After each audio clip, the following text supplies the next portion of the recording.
Welcome to Comic Industry Insiders. It's a weekly show where we talk about the comic book industry. And I don't know why I'm doing this voice this week, except that Joe Pruitt's going to be on. All right. Hi, my name is Adam Freeman. This is Comic Industry Insiders. And this is what we apparently are no longer allowed to call what we used to call it. Now we're going to call it Talking Shop. I don't know what it is. It's the 15 minutes before we actually get started. It's an opportunity for us to kind of clear the pipes and introduce everybody and give Brian an opportunity to finish whatever meeting was that he's on and actually join the show. So I'm going to begin by bringing on our producer, the man who works right up until the very edge, Mr. Blake Morgan, Mr. Buzz. Get up here, Buzz. Push that button. Still working, because I don't know if you noticed, nothing on Facebook was live when we went live. It's live now. Well, that's the mashed taters. The mashed taters. That makes me real sad that we weren't on Facebook. Forgot what we were doing. This is going to be a train wreck this way. I'm sorry, people. You give me a title, it goes to my head. It goes real silly. I'm sorry. It goes silly. We go straight to silly.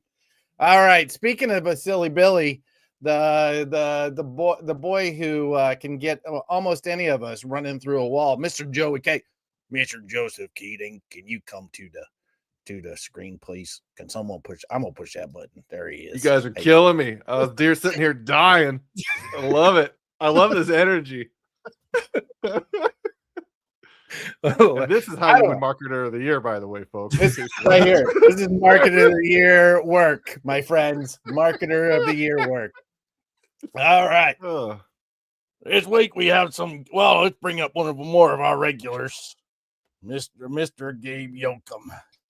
I don't know about Marketer of the Year. That Chaz and Stone's awful talented. Mm-hmm.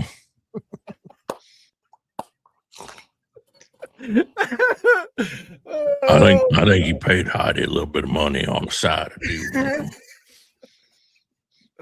all that CTM money coming in. All them advertising dollars. In big city advertising dollars. In big city ad spins. Get you on that. Going. There you go. There you go. I figured it out. Gabe at ProdigyM.com. Let's talk advertising. See, we can't. Hey, look, our circulation's gone up about 75% in the last week, from what I can tell. Our what did? Our circulation. Yeah, well, based entirely on hearsay, but that's right, exactly. Yeah, based entirely on Gabe saying on this show we were going to go to 100,000 copies. That's hey, look.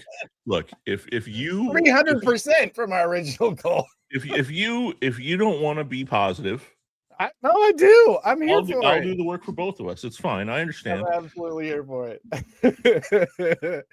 All right. Speaking of here for it, I'm killing these segues, by the way. This week I am all about the segue. We have a couple of really special guests this week that we're going to be bringing on at one point or another during the show. Let's begin with CCI Live regular, Mr. Django Borham. It's me. Hey, that's me on that screen there. That's you. You're a little tiny man. You're sitting right underneath me. You're just a little tiny man with the headphones on. That's me. I'm tiny. The headphones. I'm basically Vic Chestnut from Sling Blade. Big chestnut. That's right. Speaking of chestnuts, does everybody realize that on Saturday is Joe Pruitt's birthday? Because he wants to make sure you know it's his birthday on Saturday. You should all It's Thursday, Adam. Thursday. Well, I'm so sorry. I thought on you the 8th. Saturday. Me, Elvis, David Bowie, and some guy who looks like me. People say he's my twin brother, Jim. I don't know who he is. We've talked about this scam of you pretending you have a twin brother just to get out of shit. I appreciate you doing that. It works. 5 minutes. High school, I got in trouble. I said it wasn't me, it was Jim, and they went and got him. And then they came back and go, it wasn't Jim. I was like, okay, it was me. It wasn't Jim. It was Joe. Jim and Joe. Welcome to the stage, my partner in crime, the man who keeps this thing really going. I have no idea why he wasn't Marketer of the Year, because he's a real marketer. Is Mr. Brian Garside. Whoa, oh, everybody push the button. Everybody do it. Oh, you are on really mute, quiet, Brian. Technology. You are on mute. You're muted. Oh, look at this. No. Oh, this is wonderful. We should just muted, but he is closest to the camera. Everybody just allow it to be silent while he figures it out. The show. And this is why we talk shop. This is why we talk shop. Adam, quit using your powers for evil. Use them for good. Let Brian speak. Oh, is he there? Not yet, buddy. Oh. Django might be co-hosting. That's it. Once again. Okay, I'm out of here then. Good move. I was going to bring Jim on. It was going to be a real gotcha moment. This not talking shop, this not pre-show banter. This is a sign right here. This is going to be good stuff. Are you there yet? Do you have audio? No. I'll translate for him. We could call it. You're an idiot. Tech check. No. Oh, that's right. We can tech check. Yeah. Check. Oh, well, I can tell you we're still having. I don't feel like we've gotten. Oh, what? I heard that. I heard something. Can you hear me now? Yeah. Can you hear me okay now? Yes. All right. So, yeah. And what happened to? That's fun. What happened to the other Canadian? We had another Canadian. We had another Canadian that we had on the screen there for a moment, but now she's gone. Just in case your audio didn't work, Brian. Who was the other Canadian? Ryan Reynolds. Steph. She was kind of freezing. Steph was here? Steph Kirk was here momentarily. You know what I love about this? Is that you two are the ones who were on me so much about my audio and or video not being good, and neither of you, I don't understand how maybe the switches are all switched in Canada. Maybe you like plugged the wrong cord into the right hole or something. Huh? So a week ago, this thing fell off my desk, and it has not worked properly since then. Oh no! That exact no! same thing. You want to borrow mine? I thought they were indestructible. I don't even know what that is. It's an audio interface. Yeah. It's the yeah, tariffs, it sucks. Adam. So I don't tariffs causing these problems. No, we have no tariffs. That's the beautiful thing. I can buy anything I want to from China, and it costs me less than it does to cross the street into the United States. Too soon, man. Too soon. It's I don't know, man. That's a little rude. It's a little rude. I don't know. Whatever.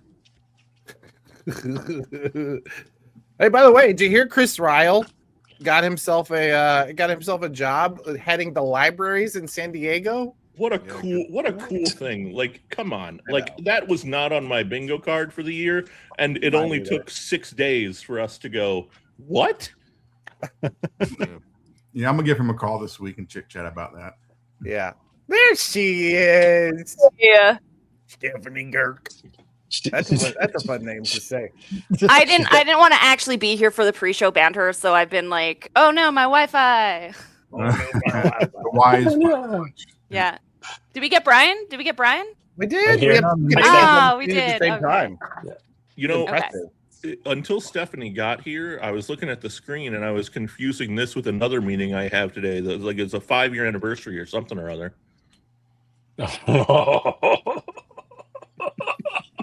January 6th. Just a bunch of white dudes with for those beards not. and faces there at some point hanging out. 2 weeks in a I row. was like, what? Did I just wander into the wrong meeting? Yeah, you're irritated. Joe does not like these jokes. He does not like this humor. This is not funny for him. On me. Just new stuff. Come on, guys. New material. Something new. I'm New just Year, guys. saying it Anything was can not happen. a fair election. What? It's a new year. Anything can happen. Let's go with that. That's a good point. Lots of stuff is happening too. It's pretty Stephanie busy. is for those of you who don't know Stephanie is actually our producer, one of our producers on the podcast, actually our first producer on the podcast. She helped us get the whole thing off the ground and still helps us with booking and keeping everything on track and making sure that we have enough guests and that we can figure out a way in between to put my schedule and their schedule for 2 hours at a time together. It's not a small She's task. the real power here. And really, her biggest role is to keep you humble, from what I see in the Discord. It's really her greatest asset is just keeping Adam humble. Yeah, I'm Well, gonna I've had the luxury of knowing Adam first as an enemy before Sure. boss friend. Haven't we So all? like we go back. For many years, we would see each other, and I don't know why I thought it was funny to begin with, but I would just begin with this like seething look, like, Yeah. oh, it's you. Yeah. Wonderful. We were yeah. I think people actually thought we were very hostile towards each other. Yeah, I can see that. Yeah, my mom Meanwhile, said I that. had the best time in our interactions because I was like, oh, finally someone I can, shit talk with. Exactly. That's exactly it. I was just so tired of everybody treating you like a princess, and so Yeah. I needed to People bring were you too down. nice to me in comics. I needed They someone really to be were. real. They really were. Yeah. It's like, Too oh, here. easy. It's too easy for women in comics. Yeah. I was just gonna say, I'll go. I'll just leave. I'll just. I was going to say, Why- now we're Run. entering into that territory. Joe, you're the one who asked for new material. I don't know, folks. It's like there's a gate around comics. You know what I'm saying? It's like there. Okay. Okay. that's nice. That's solid, man. Oh, We wow. are really leaning into. If you start with the sling blade, then you move into January 6th, and now we're Off the talking about rails. gates. Silly right. goose energy this month. It's all right. Anyway. We're going into this year with some silly goose energy. There's no way around it. That's As I'm a just glad it's Canadian, can I only just us say who I can want see this. nothing to do with this. Just like leave me out of your mess. And I'm innocent, Okay. obviously. Shouldn't you be shoveling snow or something like right about now? Is that No, is I sorry. hear- What? Oh, sorry. I Hmm? can't hear you over the sound of. Oh, that's free healthcare rolling by. That was 2 apologies in 1 sentence if you didn't hear it. I like her. Apologies are our love language here in Canada. She can't even insult me without apologizing twice. That's Canadian for you. We're the only people I know of who run into a door and apologize to the door. Oh, I'm so sorry. Oh, you're a door. You door. Someone will hit me and I'll apologize. It's a I know, problem we right? have, right, Brian? Oh, Yeah. Oh my God. My car got run into last year, and I got out of the car and he hit me. And I was like, "Are you okay? I'm so sorry this happened to you." I was not accepting guilt at all.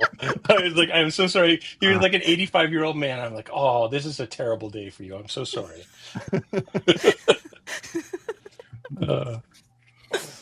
I'd just like it noted that while we were here, and I know that everybody's going to give me shit about this thing that happened this week with the marketer of the year, but I did a post on LinkedIn about it. And Fred Pierce, who was the publisher of Wizard magazine, and I think he was publisher at Valiant our second time around, and worked at the original Valiant, just commented on that LinkedIn post. Congrats! What took you so long? That is fair.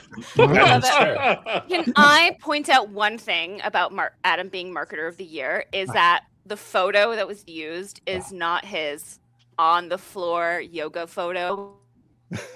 It's a yoga photo where I'm actually putting comics into bags and boards. It's a perfect photo for our work. Come on. Anyway, the photo that Heidi chose, bless her heart, is like an actual good headshot.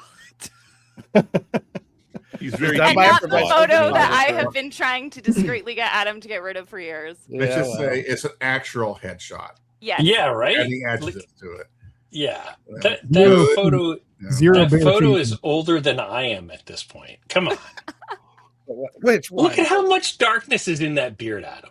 Come on. Come on. That is only, what was that? It was 2018 that photo was taken. So, yeah, it was Yeah, only that's 8 years ago. That's Yeah. about a third of a gray hair away from where you are today. I know. Once it started, man, just the Oh, you're avalanche. telling me. All right. We gotta start the It show. is, It is 2:00. Let's do a show. Thanks, y'all, for jumping in. And let's go. Let's do it.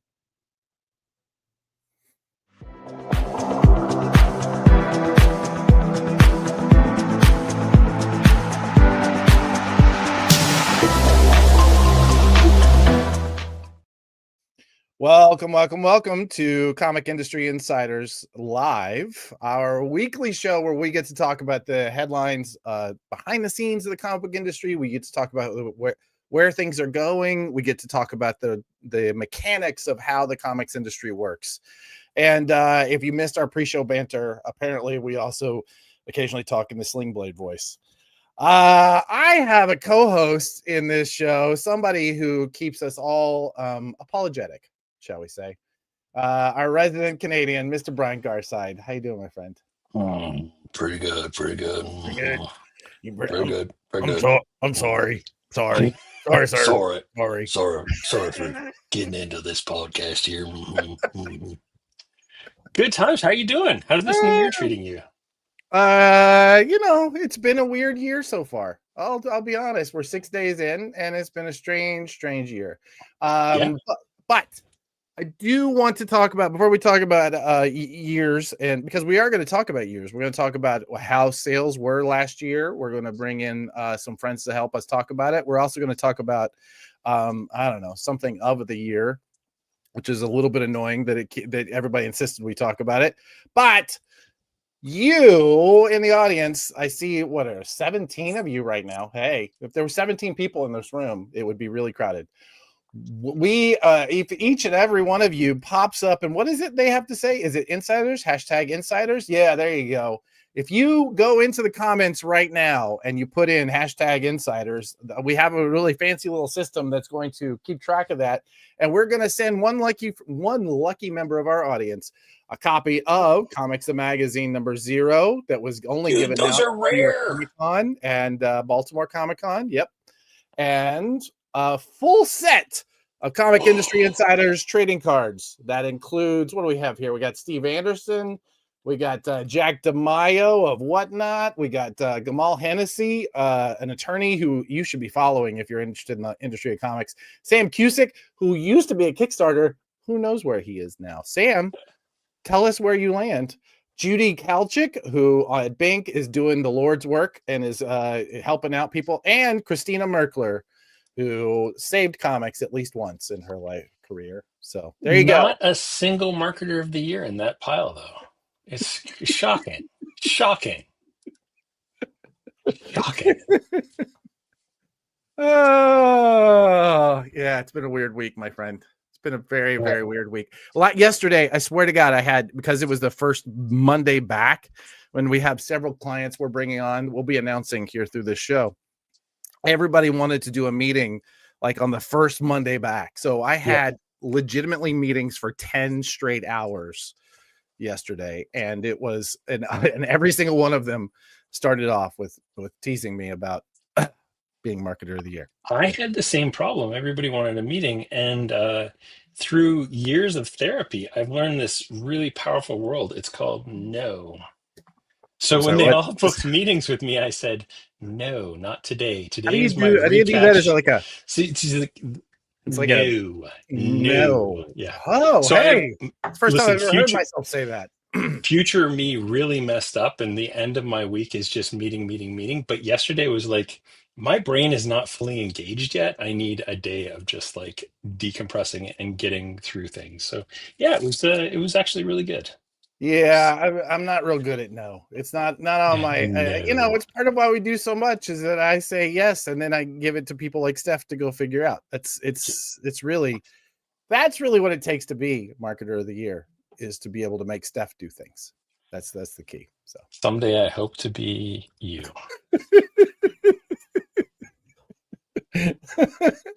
What are we doing on this show, Brian? Do we have we're going to talk about sales. We're going to talk about the state of the direct market and how sales are doing in the in the shops. It's going to be, I am so excited. I tell you, the one of my favorite things about my relationship with you and with Django is the ability to see the data of what is happening in the shops right now. and we're going to look at how the comic shops are performing. And there's somebody on my deck. I'm going to go pull the shade. Hang on. Okay, You talk well, about you what do we're doing. that. I'm going to talk a little bit. Yeah, it was an exciting 2025 across the board. When we talk to retailers, we hear the same thing over and over again: double-digit growth. 10, 20, sometimes 30% growth. As a first year store, I know that I grew over my predecessor who ran the store that I inherited about, I think it was like 18%. And for a brand new store, that's pretty darn good. That's incredible. And we really haven't, really turned on all of the jet engines yet. So it was a good year. Yeah, it truly, truly was, and we're gonna get a chance to really dig in deep onto how it was good, and I'm that's what part of what I'm really looking forward to is the mechanics of it. I mean, because we all know that the single issue comics did incredibly well this last year, but there were some surprises in the sales that I did not see coming that are doing incredibly well as well. So what's also really interesting when I was going through, because I just kind of did a quick debrief on what my year looked like last year, just so I have some baseline numbers for this year and I can start to look at how things are trending. What was amazing is February was terrible for me. And when I just started kind of anecdotally asking around, everybody had the same thing. And it's really interesting. Like it was literally like 5,000 less than every other month for me. It was shocking. So I don't know what happened in February. Like I mean, it's a short month to begin with, but there must have been something that like didn't come out in February that really caused that to happen. Yeah. Well, I know that in February we were at Comics Pro and they were DC was hyping Absolute Batman, and for rightly so. So I think we were just in that sort of calm before the storm, as it were, right? It was just we needed to get the ball rolling. Yep. Well, speaking of getting balls rolling, I'm king of the segue this week. I'm murdering these segues. That one was pretty terrible. But yeah, let's get those balls rolling. Let's first start talking about the Prana Bullet. This is our weekly newsletter that we send out to people in the comics industry. We do we talk about the week's headlines. We do a much more in-depth look at with the headlines of the week. We are starting this week going to be posting sales charts, both market share and the top 400 single issue sales. We're also going to be looking at graphic novel sales that are happening in the week before the week prior. So we're going to be doing weekly sales reports in our newsletter for comic shops. And I'm crazy excited about this. We've been building this with you and Django and behind the scenes, and it's just going to get bigger and better as the year goes on. So if you're not already subscribed to the Prana Bullet, pull out your phone and hit that QR code or go to pranadm.com in there in the comments. And while you're looking at the screen, also, you should probably enter #insiders in order to get the giveaway, because we're going to give some stuff away at the end of the show.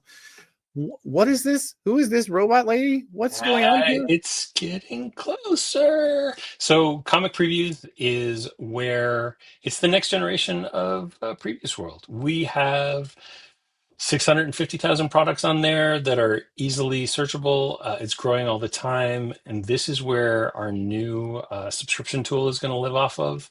So you need to get there. We are going to work with a select group of publishers starting next month to start getting more information, things like preview pages and all kinds of other really cool stuff.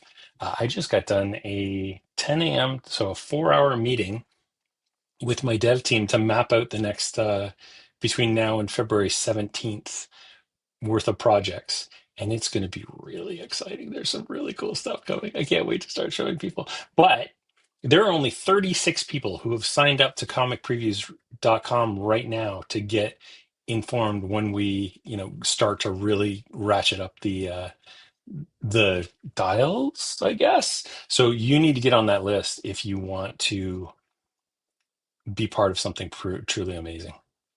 I will tell you, I've seen what you have planned, and as a marketer, this is the tool I've been wanting for decades. This is exactly the sort of interface that we've been needing. Hear that, folks? Marketer of the Year, Adam Freeman, just said, "This is the marketing tool I've been needing." So if you want to be the marketer of the year next year, you need to just enter your email address in there. Oh man, this is never gonna not be fun and embarrassing. Oh, poor Adam. I know. Let's get into headlines, shall we? And as you can see by like this person whose name I cannot pronounce, you absolutely should put in hashtag insiders. What is this? Welcome aboard. You too, Jeremy. Good to see you, buddy. All right, let's talk about some headlines, shall we? Yeah. This guy right here. So the Comics Beat did their annual list of of the year people. Marie Javins was named the person of the year. Marie Javins, of course, is the editor in chief at DC Comics, and this guy, Adam Freeman, named marketer of the year. I wish we had done more slides on the rest because it was really a fantastic grouping, and I think that if there is an honor, it's being in that list because there was some people who've really gone over and above this year, and turned what, as you pointed out, could have been a really lousy year starting in February. Right? It really could have been horrible, but the folks at DC did an incredible job. And so many of the other publishers that they talk about, so many, I don't know, it's a really fantastic list. Heidi and their crew did a really fantastic job this year of pulling that up. I see do we want to take a second and just kind of go through the list? Yeah, please, let's do it. Yeah. So Marie Javins, editor-in-chief DC Comics, was named the overall industry person of the year. Mm-hmm.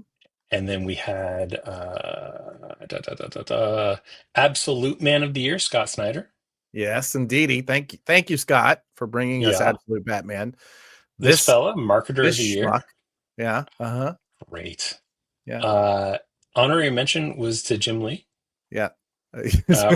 Writer of the year was Dennis Camp. Yes. Man, amazing. Dennis Camp had an amazing year this year. Really, and it's so funny because I've told this story a few times, but like when Ultimates was announced, I remember asking Jeff and Django, like, who's this guy? Like, why? Because it's a pretty high profile title. Why would they give it to him? But by the time Martian Manhunter came around, it was like, yep, I get it. I understand. Then we have, we've got Dave Pilkey, so many different folks. Where's the next one? Showrunners? Amy Wright for ushering in a new era of TCAF. I love Amy. I'm so glad that she's there doing that work. She's fantastic. Yeah, and TCAF really needed. Have you ever been to TCAF? I have actually. Yeah. I did one year, many years ago. But coolest conference that I've ever been to. So it takes place inside of a massive reference library that's on 4 different levels in Toronto. And then it's not just in that building. It's like there's 3 other satellite buildings that part of TCAF is in. There's a concert theater, like an ancient concert theater with a Masonic temple at the top of it that like Chip Zdarsky and a bunch of them were in one year. Yeah, it's the coolest show. And yeah, having Amy doing the kind of publishing or the outreach and stuff around it is really, it's changed the vibe of that show for sure. And Amy was such an asset when she was a librarian. Like she really did change. Like the year that she ran the New York Comic Con librarian publishing sort of at the New York Public Library. All of the programming that happened for publishers around libraries that year was fantastic. So yeah, anyway, she's a wonderful candidate for that. I've also been corrected that this year it's going to be it's now at the Maple Leaf Gardens, which is well, there you go. There you go. Yeah, this group, right? Todd McFarlane, Mark London, and Nick Barucci as publishers of the year. Can't argue with that very much. I think we really need to do. Nick Barucci. I've called it. This is the year we get Nick Barucci as an interview. I really want to do Mark London too. What a fantastic story he is. He started off as just this, like a self-publisher. He just started off with his own book, and you look back on that book, and it feels a little self-publishery, you know. Yeah. It really, he just like built an entire company around that idea of I'm going to be a publisher of comics, and now Mad Cave is such an industry driver. Yeah. And Nick Barucci, man, that guy just does not know quit. He really doesn't. He's you know. And you want to talk loyal, like he was loyal to Diamond to a fault. You know, Truly stuck with them right through the darkest times, and yeah, awesome. And McFarlane, I mean, it shocks me every time that we do polls, and like the pile of polls for Spawn titles is always shocking. Like, we're talking, you know, 1/4 of all of our subs get a Spawn title every time they come out. It's amazing. And he managed to keep things, you know, affordable for the longest time too. So it's ever impressed with Todd, the Todd father, as those of us. Todd father. Yes. Yeah, there's a guy you need on your show. Yeah, someday, Todd. Someday we want to get you on. It's my goal to hit all the image partners. Eventually, we'll get them all. It's for sure. Yeah. Hall of Famer Jackie Estrada. Yeah. Wonderful Jackie Estrada. For those of you who don't know, Jackie has been working she runs the Eisner judging committee and retired this year, or this last year. And she truly is one of the saints of our industry. Now, listen, for those of you who have been a judge, you know how much control she loved to try and get over those judges, but everybody ended up fighting back with her. And in that fight, you end up bringing some really cool really cool books into the judging and onto the ballot. And it was, I mean, she's one of those that just kind of did it for the love of the game. When she and her husband, who unfortunately passed away, Bat and Lash, when they were just like one of those comics power couples, you know, that would show up at every convention. And I don't know, I love that they were able to do this for her. That's such a nice. It's nice. It's a nice thing. Yeah. And then last but not least, the negative impact person of the year went to Steve Jeppy. Man, you know, I'm gonna push back a little bit, because this is a little, I will say, might be a little overly harsh. I'm not saying it is, but I feel like there's a mix here that I think should be acknowledged, of both good and bad. You know, part of the reason that comic shops have been so stable for the last 2 decades is because of Diamond, right? Part of the reason that comic shops have held on when all other brick and mortars were getting devastated was because of Diamond. I can't say that it was 100%, you know, Diamond. There's so many reasons that the comic shops do so well, but I mean, I get it. But there's another guy who's just loyal to, as someone said in our private chat, loyal to default. Like, he really hung on to people that maybe shouldn't be there anymore. He hung on to programs that maybe shouldn't be there anymore. I don't know. It's such a mixed bag of emotions and incentives and problems that caused that whole bankruptcy, that it's hard to call him a villain. I refuse to do it. Yeah, for sure. And I mean, as the incumbent, it's always difficult to see other players come into your domain, right? So like the fact is, they built a lot of the kind of infrastructure that everybody else was able to kind of glom onto. For the longest time, Lunar's data was all based off of Diamond's data, like series codes and everything. It wasn't until kind of later. So yeah, there's a lot of stuff they did that was really beneficial. And one might say that maybe, you know, having a quote unquote monopoly for as long as they did made them a little complacent, but they got where they were because they had all the infrastructure and all the pieces in place at the time. Yeah, 100%. 100%. Anyway, It was a weird thing to wake up to on a Monday morning back from the holidays, being on that list. So I want to say thank you to Heidi and to the entire Comics Beat crew, and to those of you who put us up for that and had put my name on that list. It means the world to me that you guys thought enough of the work that we do to call it out, and I really do appreciate that. All boasting and bravado aside, it is very humbling to know that that what we're doing is bringing so much value to people that they I didn't lobby for this. Which is weird because I have lobbied for clients and bosses to get on that list before, so I know how it's done. I just didn't do it. So that's what makes it even better, though, in my opinion, is like this was an organic thing that people spoke out, and it wasn't just those of us who like you. It was a bunch of folks that probably hate you as well. So there's a lot of different people realizing there's plenty of you out there that hate me, and that's fine. You feel free to jump into the comments anytime. All right. What was interesting to me was like some of the insights that in some of the nominations, and just like the fact that people recognize what you're doing. You're kind of lucky that you started Comic Industry Insiders as the industry was, went through that massive tumultuous process, because there is a book to be written about all this stuff.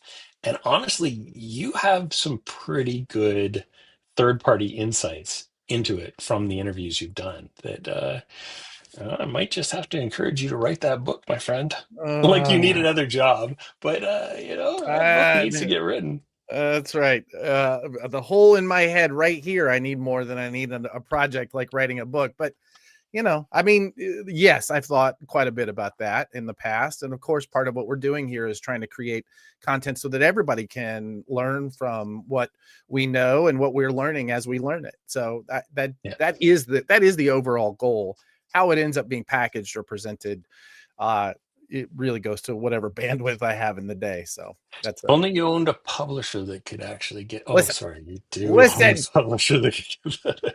I never meant to be a publisher. I really never did.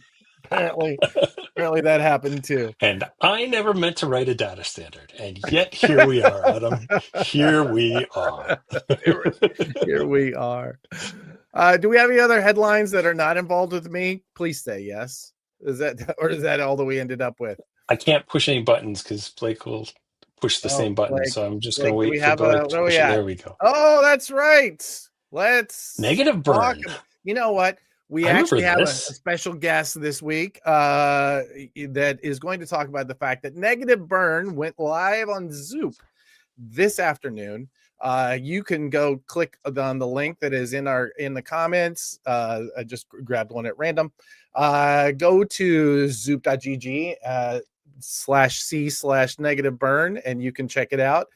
We have the man himself, the guy who has launched so many careers in comics through Negative Burn, to talk to us about this historic series and why we're bringing it to market again.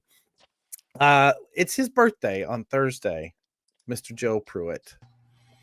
Who pushed the button? I pushed the button. No, all right, whatever. Hello, guys. Hey, Joe. And just like congratulations on your award, but also let you know that I nominated and voted for Brian.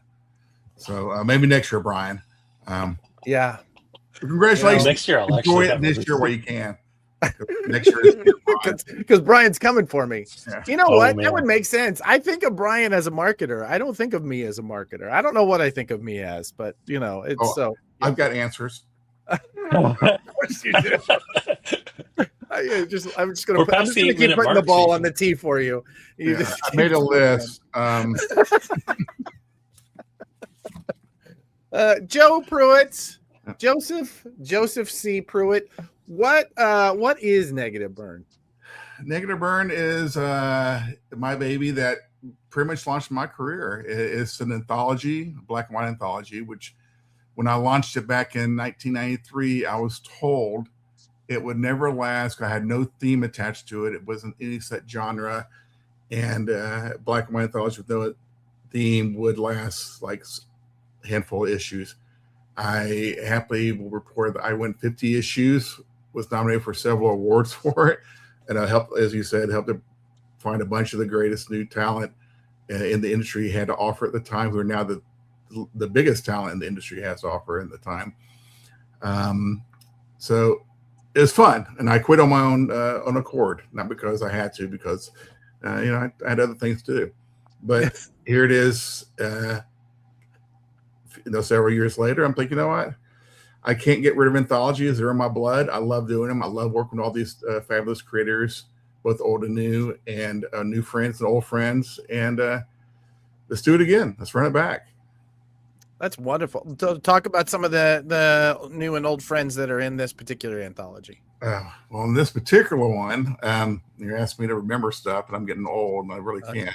So let's pull up. Okay, I got it. I know. We can get a list on the screen. That's going to be happening. Okay, so but yeah, I mean, I wanted to get some of the veterans from the original series, but at the same time, I wanted to give a chance for voices that were never able to get in the first series or the second series at that as well. So a little bit old and new. I mean, like I went back and grabbed Paul Pope was one of the stewards from the very first series that I found very early on, right when he was starting his career, which was great to my advantage because I can go. Paul at that time was so productive and fast. I said, okay, I'll go, Paul, hey, somebody didn't get their story done. He goes, how many pages do you need? I said, 8. I go, okay, you have it next week. So he was my go-to fill-in guy as well. Wow. So he was a great guy to have at the time. But you can look here, the covers I have here, Joe Lisner and Francesca Francavilla and Sam Keith and Dan Panosian, Joe Jusko and Wando. None of them were in the original series because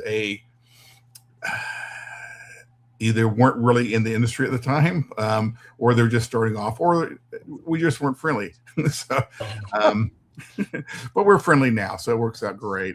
But no, I know other people like Mike Carey back in the day was in there very early on in his career. But I reached out and got friends like Steve Niles and Marguerite Bennett, people who were not around at the time, who now have opportunity to do in this.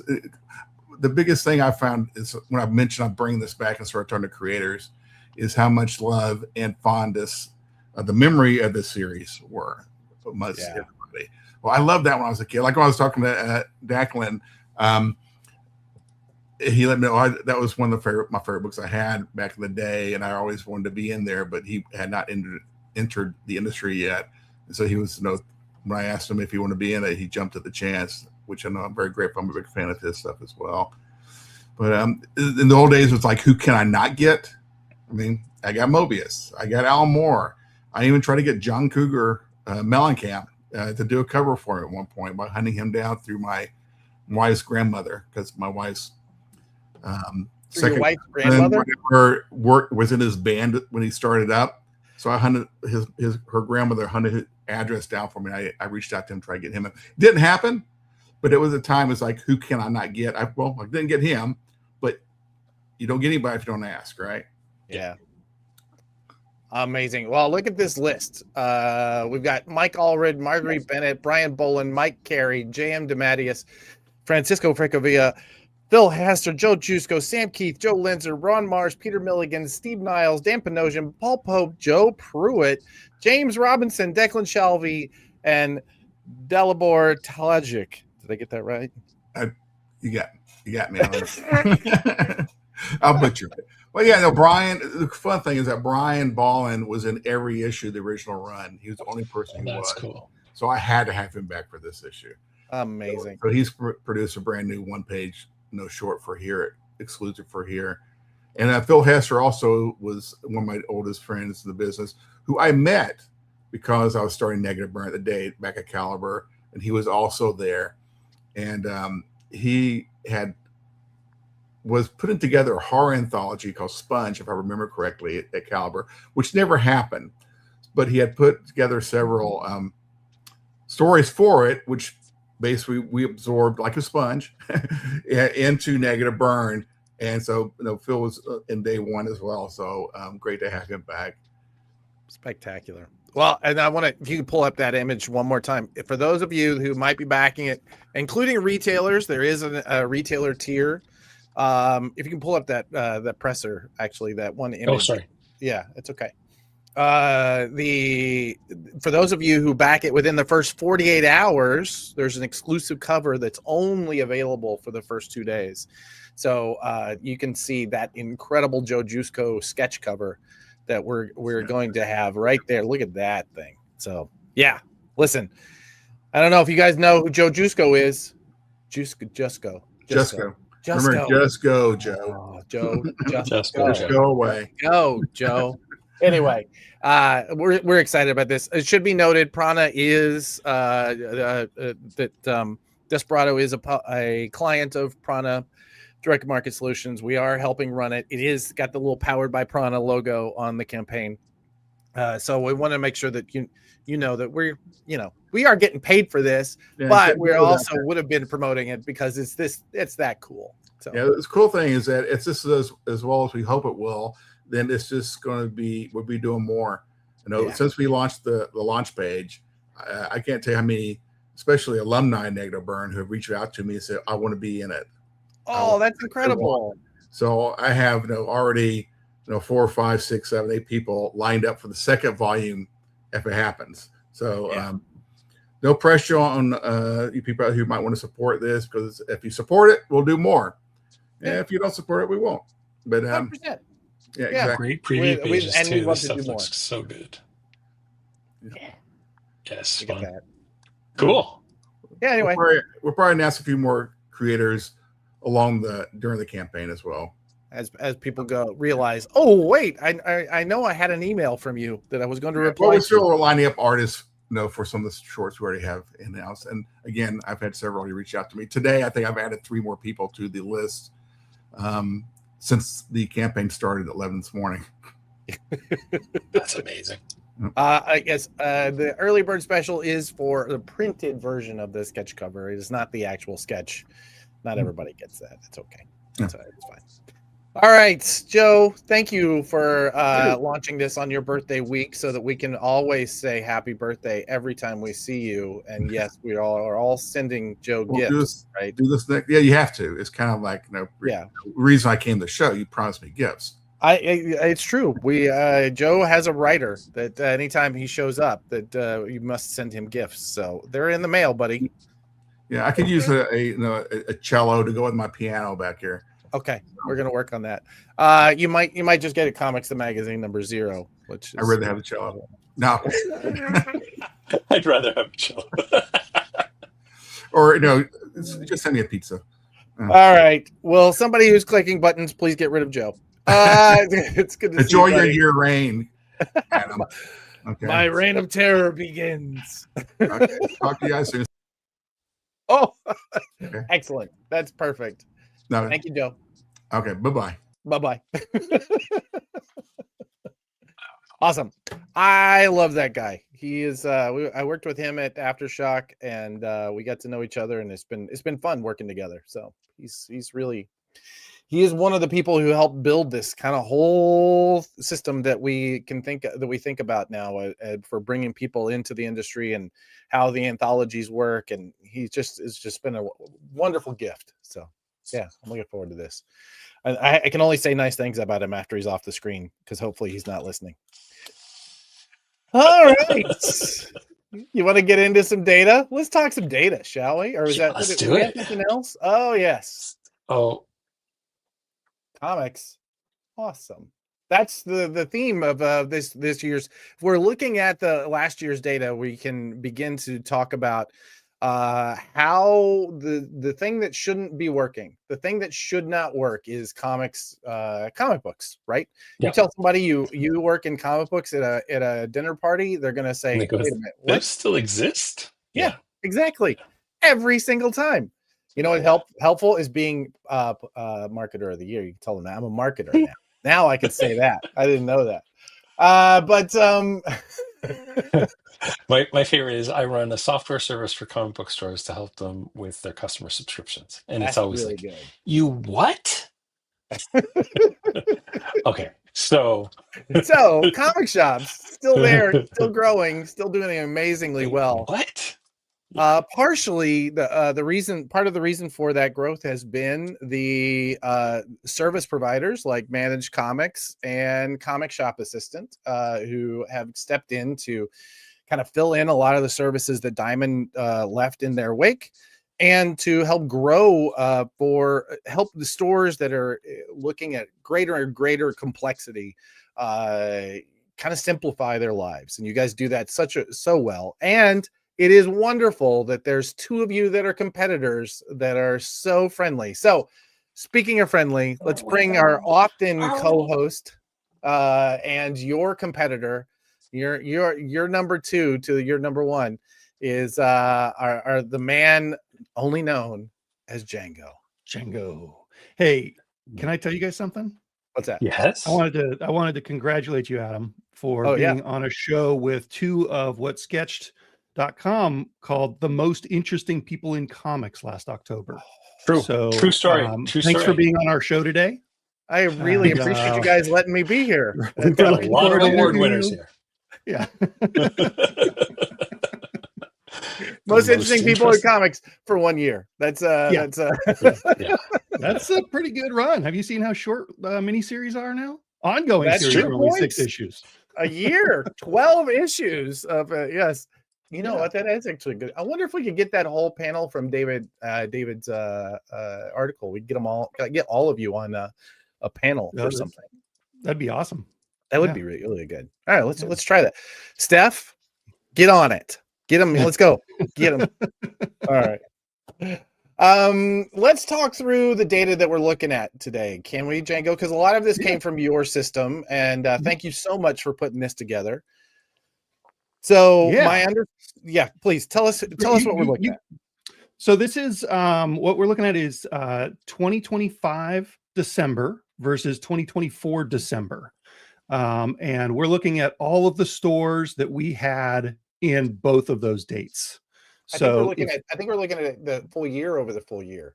I think we ran out of time to do the December, or are we only looking at December? I think it's December. Oh, okay, great. I think it's December. Yeah. Which I think is more interesting because we had the stuff last year or last for September over September. And this shows slower growth, and I've got some ideas about it. Unless you're looking at different files than I was looking at this morning. It's December over December. I just misread them. That's totally fine. Nice. Okay. So this is hard, you guys. It's hard. It is easy. So this is stores that use Comic Shop Assistant. They've all been anonymized before we even gather the data. So I don't think even we could reverse engineer this to any specific store. But I'm also happy to talk about anything that we can compare in our store, Comics Place, up in Bellingham, Washington. So I think we're maybe an anomalous store size-wise and market-wise. But, for example, our top sellers in 2024 was a Vault comic. Right? Yeah. Because we did a weird promotion. So can we talk just for a moment about the challenge of this data, why it is so difficult to pull it together? And why, for instance, in this, our cohort's only 39 stores out of 2,500, right? So it's going to be, it's always a little bit challenging to pull data like this together and get a big enough cohort to represent the market. Can you talk about why that is?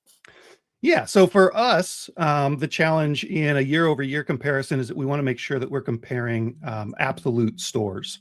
So we don't want to say compare 39 stores from 2024 to 110 stores in 2025, because that's going to give us weird everything, right? Yeah. We're only going to be able to look at averages. And then beyond that, I think Brian and us have different challenges here.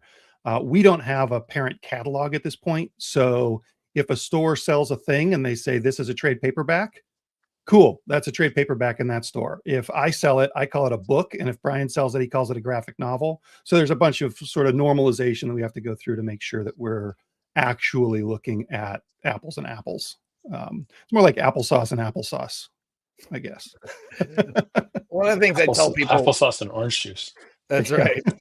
One of the things I tell people, and we've actually discussed it quite a bit on this show before, is that that when you're trying to look at sales data in comic shops, part of the reason that comic shops do so well is because they're all so individual and they're all so independently minded, and they're all figuring out how to do this weird thing inside of their community with their staff and their brains, and their, couldn't get a corporate job kind of head for business.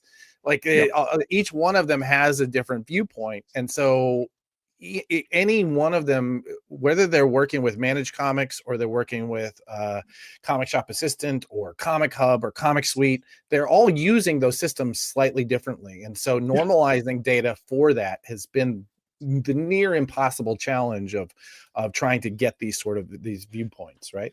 I'm ferocious about making sure that if we get a new printing of a trade paperback, it's a new product, right? Because we work in a collectibles industry. We've got users who just treat it as if it's the old product and update the price. And so for me, that's bonkers.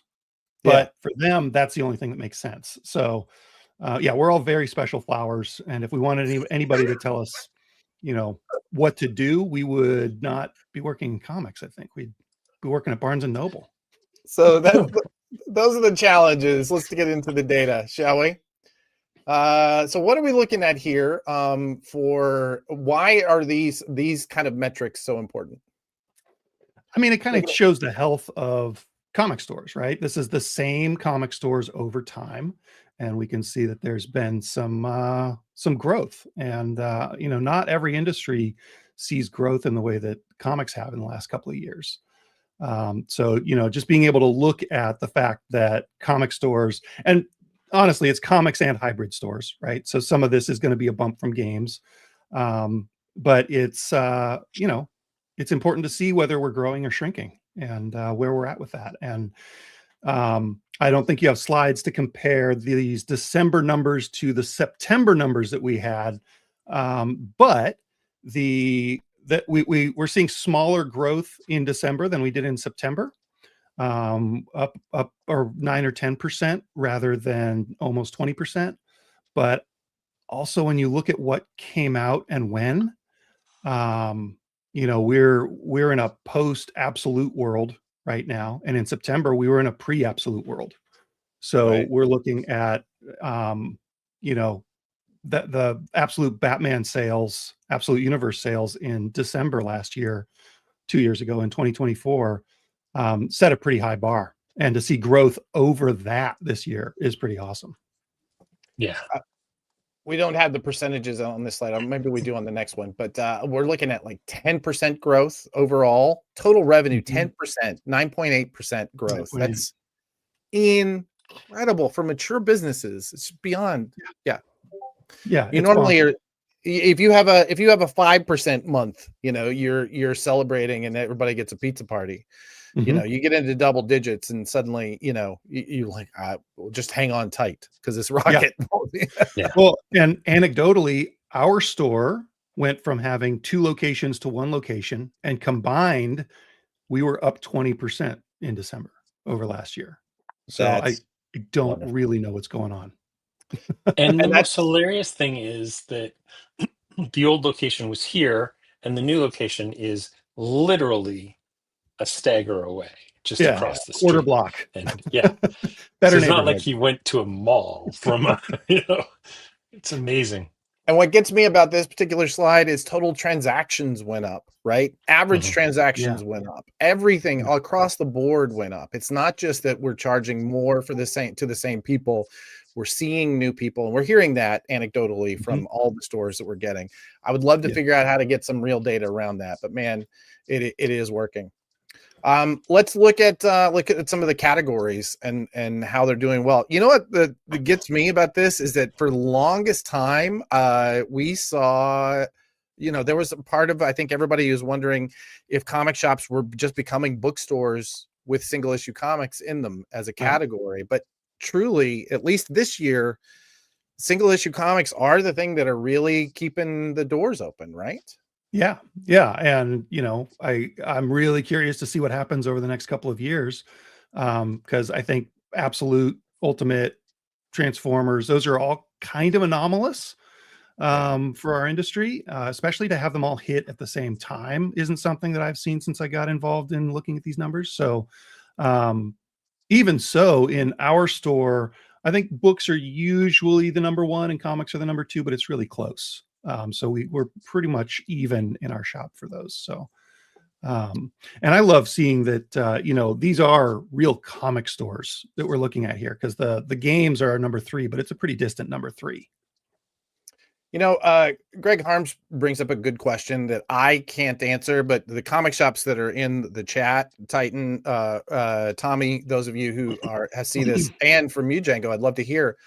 We're seeing sales up across the board. Are we seeing profits up as well, or are your costs going up as well? In our store, we basically put the same amount of money in our pockets and have the same amount of money left over at the end of the year.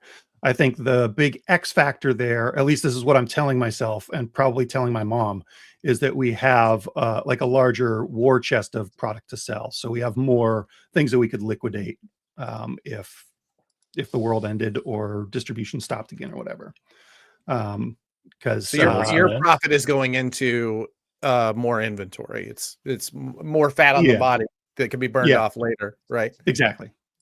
And that's kind of something that has been a problem for Django since he started doing businesses, is living really lean and putting everything back into the business for whatever ridiculous reason. I don't know anything about that. I just learned about savings accounts last month. Savings accounts? Just savings. I put $100 in a thing and you're not allowed to touch it.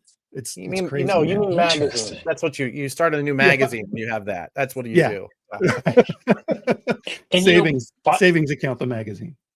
By and large, cover prices on comics did not raise this year. Like I just did a handful of, I literally just now pulled up a handful of books and looked at what they were charging in last year versus what they charged this year. And the numbers are exactly the same. So it's not like we suddenly saw, you know, the absolute titles go from $3.99 to $4.99. They've always been the price they're at right now. So yeah, I don't think it is price of products going up. This is more volume being sold. I mean, price of everything goes up, right? And sure, it's when I think comics are actually kind of hesitant to raise prices versus the rest of the economy, and we end up with comics being sort of artificially low and all of our other costs going up. So when comics go up $1, if you don't lose a ton of your customers, you're kind of able to recover some of that slimmer profit margin that you've been working with. What I loved about this, looking at the numbers behind the scenes, it's hard to see necessarily in this graph, but back issues were up 30.5%. But wall books, right? So the high end comics were actually down. So So I think the best way to look at this would be to combine those two, because wall books, because we're pulling from 37 or 39 very special flowers who all have their own way of naming categories. I think most people call wall books back issues, and we have a store or two that have something called wall books. Got you. But it's notable that those stores saw a decrease. I think that's right. I mean, so no matter how big that cohort within the cohort is, it was at least, it was at least enough of them to land on your reporting, which tells me that people are buying back issues recreationally as opposed to as investments, if that makes any sense at all.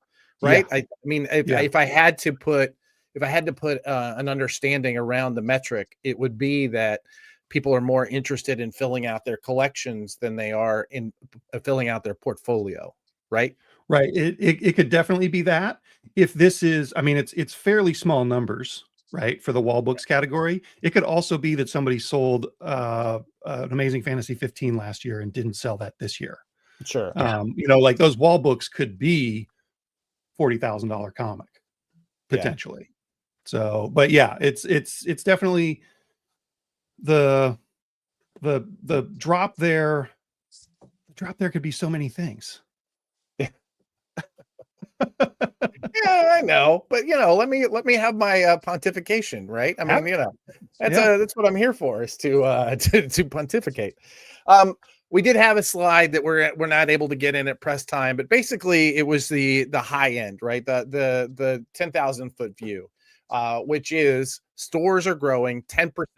The single issue sales are still the largest category. Back issues are skyrocketing.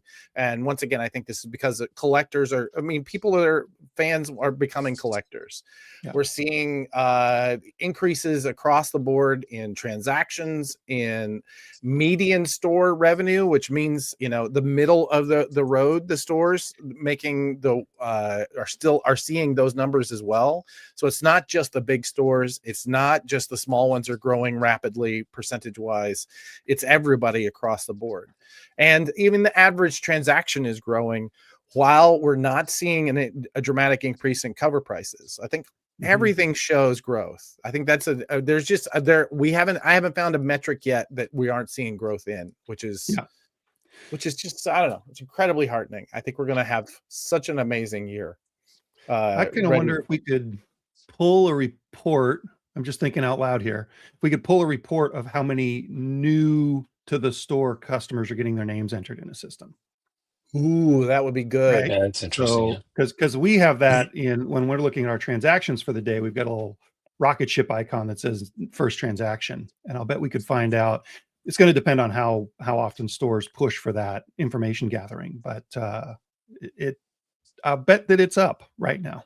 Quite a bit. I bet. For sure. See if you can pull that, man. I'd love to see it. Yeah. I bet you we could show new subscribers too, because subscriber growth across the board is up, like in terms of, and this is information we don't carry, but anecdotally, I know a lot of those are younger fans, like new fans that haven't been subscribing before, because we get a lot of inquiries about like, how do subscriptions work? And that tends to not be your 55-year-old dude. It tends to be like your 20-year-old that's like, how does this work? This is cool. Yeah. All right, I'm gonna pitch you guys an idea, something I haven't decided if I'm gonna do yet. And so everybody who wouldn't put the earmuffs on, I kind of want to do a Prana chick track. Yep. For how to work with your comic shop. Yeah. You're brand new. This is your first time in a comic book store. How do you set up a subscription? What's a pull box? Like, why are prices what they, why is this guy pulling out his phone to check a price? All of the things that like people would feel when they walk into a comic shop for the first time and talk through. What is a trade paperback? Like all of those questions. Yes. All right, Blake. But you're the one who's going to have to design it. Only if you get it printed at the same place that chick tracks are printed. I'll put them in every phone booth I can find if you do that. If it wasn't for the fact that I would be on the most reprehensible mailing list of all time, I would go to the Chick Track website and buy all of them, but I can't, because that is a terrible mailing list to ever be on. Your birthday's in October, right? I used to stock them in the when I owned a comic shop. We had a Chick Track spinner. Just nice. Ironically, I guess, I don't know. I just love them so much. They're just so cool. They really I are. love that it's one of those rare things that you still find just in the wild on the floor or like on the ground. Like you'll be walking down the street and there's a Chick Track just lying there. Yeah. And I'm a sucker. I pick them up every time. I love every single time. Chick Tracks. Yes. And just make sure you get the Chick Tracks. That's what they're called. Yep. Yeah. Make sure you get the size right. It's a TRACT. Is a religious tract. It's like a handout. So yeah. Anyway, don't get the size confused with the size needs to be right, or you might get confused for a Tijuana Bible. Which this is a completely different thing. I want that publication from you also. Okay. 2027. Work on the Tijuana Bible next. This is coming from because that's effing gold. That's why that's coming from the marketer of the year. And if you don't see that, then you'll just never be the marketer of the year, and that's okay. We only need one. That's right. Marketer of the year. Don't they print more of those than they print Bibles? Yes. Yeah. It's literally the best-selling publication of all time. Price is Right. Incredible. Yeah, exactly. All right, Django. Well, thank you for coming on. You're gonna have to come back. I think I don't know. Can we maybe this should be our new Data Bros? We'll bring Jeff in once a month, and we'll just take this segment, and this will become Data Bros. There you go. By the way, Adam is trying to become the fourth hand. I'm really trying to make it. You need 4 fingers. Fourth hand. He says that would mean more to him than being the marketer of the year. That's right, exactly. Being the fourth fist. Django, tell everybody where they can find you and right. What they can find out about you. You can find me at comicshopassistant.com. You can find me on Facebook. My name's Django, spelled like it is down there. There's not a ton of us, but my last name's Boren. Probably have some stupid picture on there.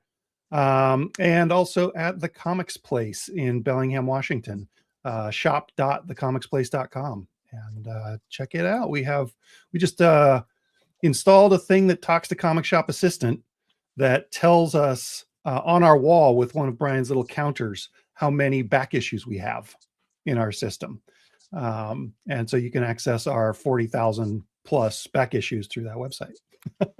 It's always I saw that in your social, somebody pointing to the 40,000 copy word. That's really wonderful. And we're at 40. That was a couple days ago. We were at 41,000 now. Like, we're adding them pretty quick. We've got about 100,000 to go. So look at that. Awesome. Yeah. All Thanks, right, guys. Thank you, Django. We'll have to have you back soon, buddy. Talk anytime. Soon. Bye, buddy. We want to take a quick moment to mention that we had a big loss this week. A man named Patrick Dane. Let's go ahead and bring that up to the screen. Patrick Dane, who was one of the editors at Bleeding Cool, passed away this week at 38, I believe. And what a loss to the entire comics community, and our hearts are with the crew at Bleeding Cool. They deal with somebody gone well before his time. So anyway, wanted to thank you for letting me take a moment to note that, because I know that Bleeding Cool is a very controversial site in our system, but man, it is part of the ecosystem. You can't replace it, and the people that contribute to it are doing the work. So anyway, thank you. All right, let's bring up Mr. The Buzz himself, Blake.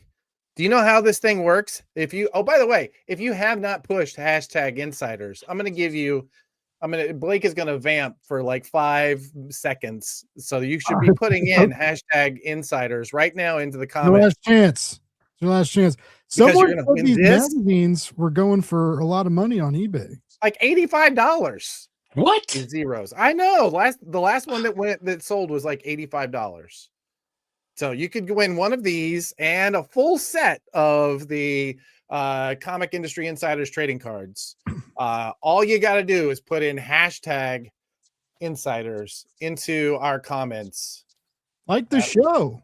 You guys just vamp for a second. I got to create an email listing. Just totally unrelated. I'm just going to log in over here on the side. I'm going to hop in the meeting real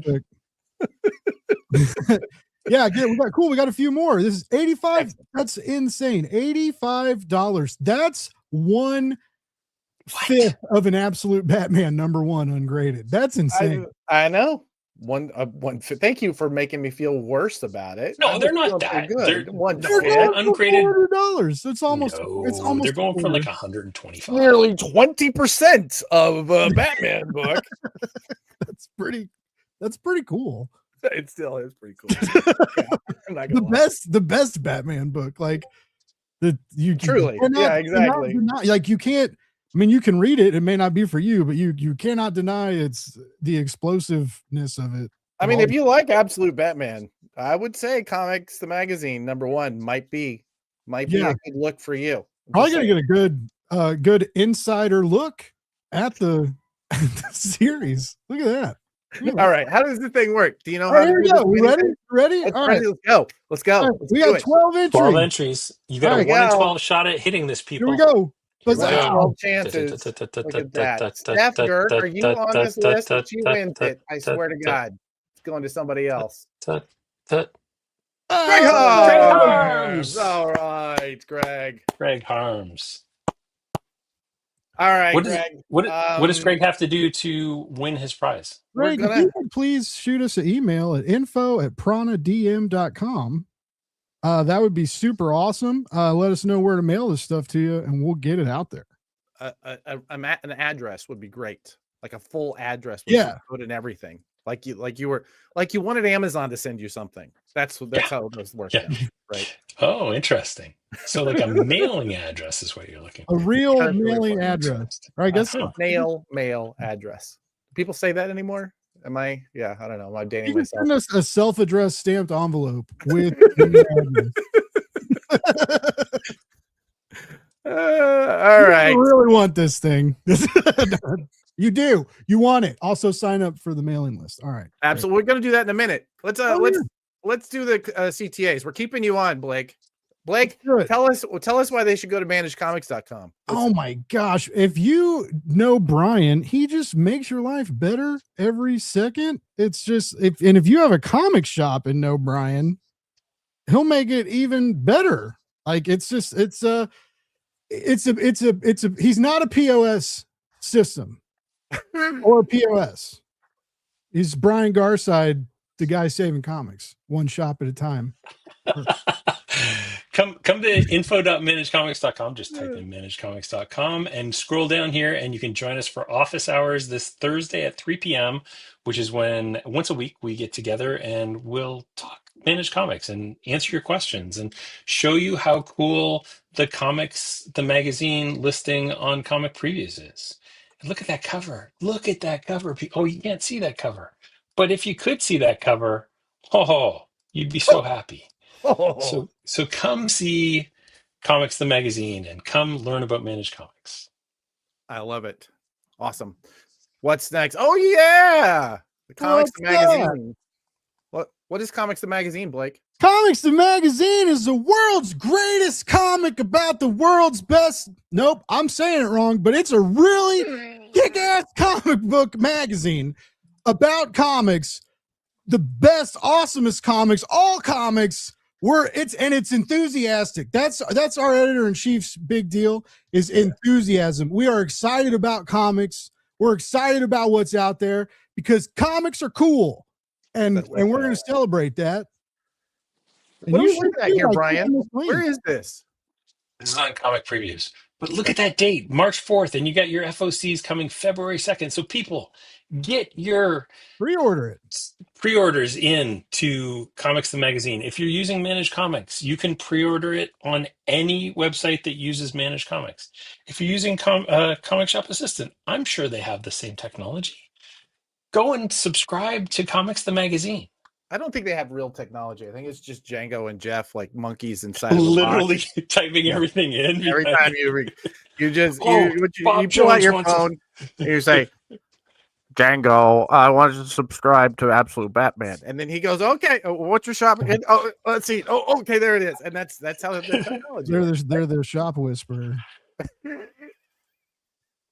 Yeah, go talk to your comic shop and get yourself anyone added from the to beat Comics is listening, please add the top shop whisperer category for 2026. The top what? The top shop whisperer. Shop whisperer. Yes, exactly. Yeah, absolutely. Go if you are a customer, if you are just a consumer, if you're just a fan of comics, if you buy original art, if you only watch YouTube channels about comics, 100% the Prana newsletter is for you. But also, you might want to consider Comics the Magazine. Go to a comic shop and subscribe right now. I don't know what you're doing if you're not doing that right now. Why are we still talking? Why aren't people just going to subscribe? Just go subscribe. Everybody should go to the comic shop on Tuesday and Wednesday. There you go. Awesome. Well, if you're using a good service, you can also do it from the comfort of your couch at any point. So just go and do it. Just go and subscribe. All right. Well, listen. If you are a comics fan, if you're somebody who goes into a comic shop on a regular basis, or if you, I suppose if you you read the digitals, anybody who is reading comics on a regular basis, I want to say thank you. And especially if you are working at a comic shop, maybe you got a job there. It's your first job in comics and you started working a counter. I did that 30 years ago and look where it got me. Thank you. 1989, same thing. If you own your own comic shop, if you are own a chain of comic shops, thank you. If you are the person who handles the buying at comic shops, good Lord, thank you. If you are a comics creator of any stripe, letterers, I'm looking at you. Production designers, goddamn, thank you. If you are a publisher of comics and you put your money on the line to create these really amazing things and get them out into the world, thank you. Every single one of you, thank you. Because what you did this week, what did they do this week, Blake? What did they do? Comics. They saved comics. Namaste, y'all. Y'all did it. Namaste. See you next Tuesday.